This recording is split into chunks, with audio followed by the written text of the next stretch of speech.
Sa tindi ng init, nanghihina at naglalaway na mga alagang baka na ito sa bayan ng Mangaldan sa Pangasinan. Indikasyon daw ito ng heat stroke.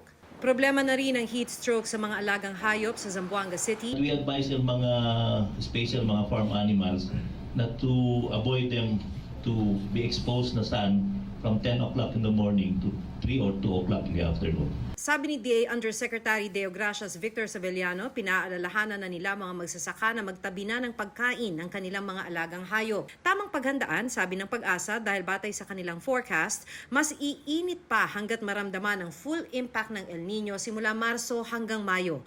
Dito sa Metro Manila, halimbawa, sa Marso, maaring umabot ng 34.6 hanggang 36.5 degrees Celsius ang temperatura. Ibig sabihin yan, ang heat index o ramdam na init, maaring umabot ng higit 40 degrees Celsius. Mas mainit pa raw kaysa sa naranasang summer noong nakaraang taon. Kung sabi natin na globally ay warmest year ang 2023.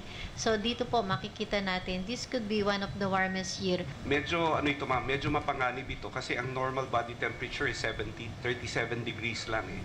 So pumapatak yung nasa labas, mas mainit pa po para tayong nilalagnat. The key is hydration, no? We should have 8 to 12 glasses, dagdagan pa natin po every day. Hindi raw nakikita ng MWSS ang water service interruption dahil may mga alternatibong water supply kahit bumaba ang level ng Angat Dam. Pero paano ang kuryente, lalo tataas ang konsumo kasabay ng pag-init ng panahon? Wala tayong inaasahan na magkakaroon ng brownout. Yung outages naman ay hindi lang galing sa supply. Meron ding mga outages na nagre-result from local conditions. So problema sa transmission, distribution facilities.